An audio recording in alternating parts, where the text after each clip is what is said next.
Bismillahirrahmanirrahim. Assalamualaikum warahmatullahi wabarakatuh. Alhamdulillah kita kembali ketemu di pembelajaran IPS kali ini. Kali ini kita akan bahas tentang 3 lembaga lagi yang kemarin kita bahas. Kemarin kita sudah bahas lembaga keluarga dengan lembaga agama, maka hari ini kita akan bahas tentang lembaga pendidikan, ekonomi, dan politik. Yang pertama ada lembaga pendidikan. Lembaga pendidikan mempunyai hubungan erat dengan keluarga karena biasanya pendidikan itu berasal dari keluarga. Pendidikan berasal dari keluarga dan tujuannya ada dari keluarga. Pendidikan dibagi menjadi 2 kategori. Ada pendidikan formal, yaitu pendidikan yang berjenjang dari tingkat dasar sampai pendidikan tinggi, baik umum maupun khusus, dan legalitasnya berupa ijazah. Jadi kalian nih sekolah dari SD, SMP, SMA sampai nanti universitas itu merupakan pendidikan formal kategorinya. Yang kedua ada pendidikan non formal. Pendidikan non formal adalah pendidikan berbentuk keterampilan, yaitu berfokus pada satu tujuan saja. Legalitasnya berupa sertifikat. Contohnya kalian les piano, les biola, nah itu ada lembaga pendidikannya, nah itu namanya pendidikan non formal. Fungsinya apa? Ada 2, ada fungsi nyata dan fungsi tidak nyata. Kalau fungsi nyata, fungsinya tercantum dalam kurikulum. Yang pertama, memberikan persiapan untuk bekerja. Kalian ujung dari seluruh pendidikan ini adalah nanti akan bekerja. Maka lembaga pendidikan mempersiapkan kalian untuk bisa bekerja di sebuah perusahaan atau lembaga. Yang kedua, perantara warisan budaya, di mana lewat lembaga pendidikan kalian bisa mengetahui tentang tari tradisional, pakaian adat, rumah adat, dan lain-lain. Yang ketiga, memperkenalkan peranan dalam masyarakat, di mana kalian kalau misalnya mau jadi dokter, guru, dan lain-lain, nah kalian akan dikenalkan di lembaga pendidikan. Mempersiapkan individu dengan berbagai peranan sosialnya, mengembangkan hubungan sosial, kalian berinteraksi sosial dengan guru, dengan teman kalian, nah itu berada di lembaga pendidikan. Memberantas kebodohan sudah pasti, mengembangkan bakat, di mana kalian bisa lebih tahu bakat kalian saat kalian sudah terjun di lembaga pendidikan. Itu fungsi manifest. Fungsi nyata adanya lembaga pendidikan. Ada juga fungsi laten. Fungsi laten adalah fungsi yang tidak disadari. Fungsinya adalah yang pertama mengurangi pengendalian orang tua, di mana dari jam 7 sampai jam 4 kalian berada di sekolah. Nah, itu menjadi salah satu fungsi dari lembaga pendidikan tentang pengendalian orang tua kalian. Jadi kalian lebih bisa diawasi oleh guru-guru, orang tua kalian tidak terlalu mengawasi kalau kalian sudah di sekolah. Yang kedua, mempertahankan sistem kelas sosial, di mana di lembaga pendidikan kalian bisa lebih paham tentang kelas sosial. Lalu memperpanjang masa remaja. Yang kedua ada lembaga ekonomi. Lembaga ekonomi adalah lembaga yang mewadahi kegiatan ekonomi dalam upaya kebutuhan manusia, itu lembaga ekonomi. Kegiatannya bisa produksi, konsumsi, dan distribusi.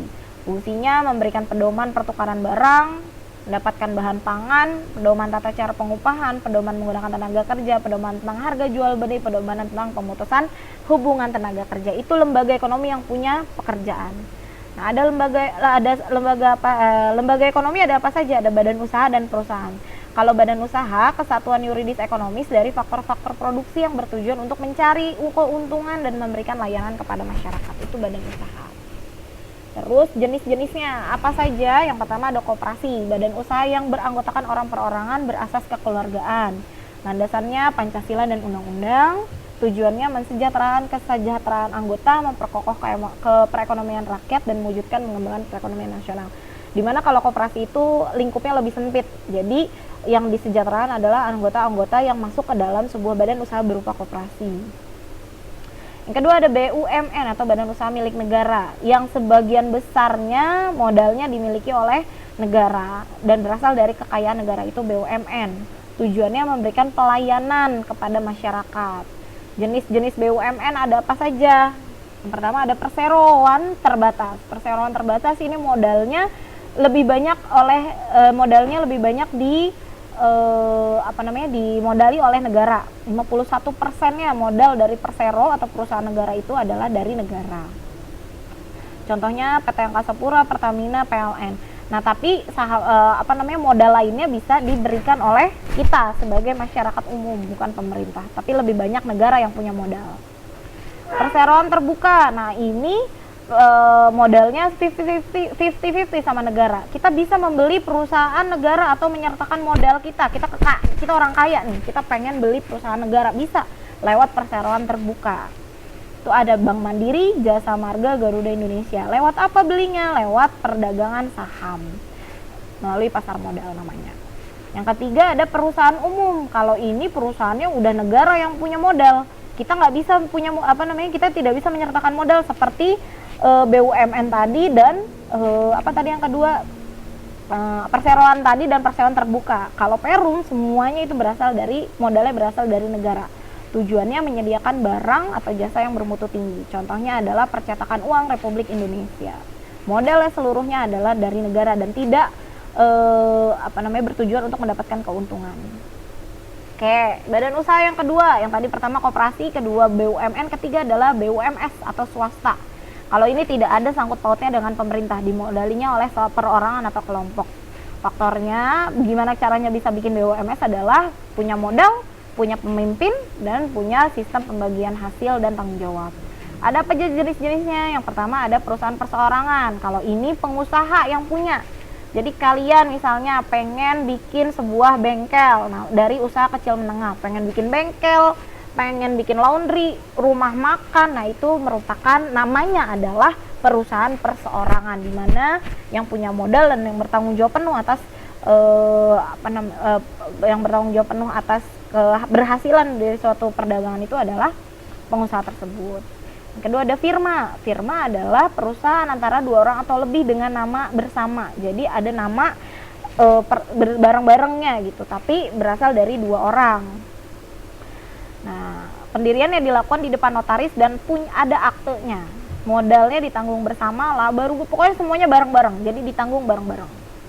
Beda sama CV, persekutuan komanditer, dimana kalau CV itu sama seperti firma, didirikan oleh dua orang atau lebih, tapi ada anggota aktif dan pasif. Kalau aktif itu terlibat kepengurusan, bertanggung jawab atas jalan usaha, mikirin ruginya gimana, untungnya gimana, seperti itu.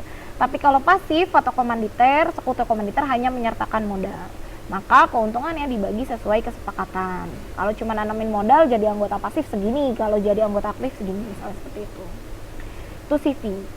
Nah, lembaga ekonomi yang kedua ada perusahaan. Kalau perusahaan itu memanfaatkan sumber daya alam secara langsung, maka dibagi menjadi beberapa sektor. Ada ekstraktif, itu pemanfaatan kekayaan alam, contohnya pertambangan, perikanan, dan lain-lain. Agraris, lapisan bumi paling atas perusahaannya, misalnya pertanian, perkebunan, dan lain-lain. Peternakan, lalu ada industri, perdagangan, dan jasa. Nah, itu merupakan sektor perusahaan dari sektor perusahaan dari perusahaan yang ada di lembaga ekonomi. Seperti biasanya langsung pemanfaatan kekayaan alam.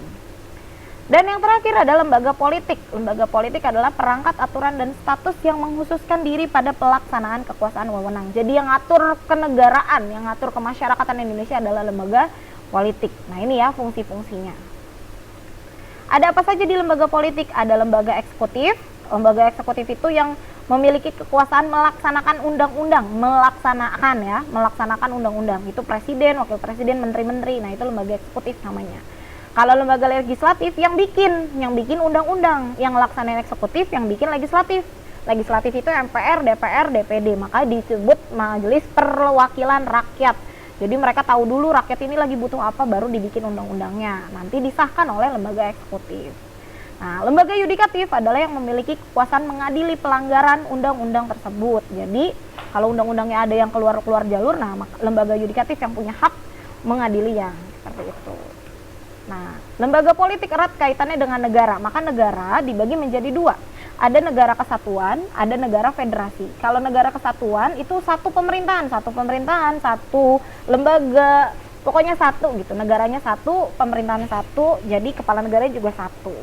Contohnya Indonesia. Kalau negara federasi, ada negara di dalam negara. Jadi setiap negara bagian punya kepala negaranya masing-masing. Contohnya Amerika ya. Amerika itu punya 50 negara bagian dengan masing-masingnya berbeda bentuk lembaganya. Oke. Ada juga bentuk pemerintahan. Bentuk pemerintahan itu ada republik. Republik itu seperti Indonesia ya, dipimpinnya oleh presiden langsung, seperti itu. Yang kedua ada monarki. Kalau monarki dipimpinnya oleh raja atau ratu. Seperti Malaysia, nah itu monarki karena yang pimpin raja atau ratu. Inggris, seperti itu. Kekaisaran, kalau kekaisaran dipimpin kaisar. Kaisar itu contohnya negara yang ada di Jepang. Jadi turun temurun dipimpin oleh satu orang. Nah, tadi bentuk negara, bentuk pemerintah, sekarang bentuk kekuasaan. Yang pertama ada kewibawaan lahiriah. Dari lahir punya wibawa yang seperti presiden, maka dengan gampangnya dia bisa dipilih sebagai seorang presiden karena punya wibawa presiden. Yang kedua, tradisi atau keturunan. Nah, biasanya tadi seperti bentuk negara monarki ya. Jadi kalau bapaknya udah raja, nanti yang menjadi raja selanjutnya adalah anaknya. Dan yang terakhir, pemberian secara formal seperti kita di Indonesia, di mana presiden dipilih oleh masyarakat seperti itu. Itu pemberian secara formal.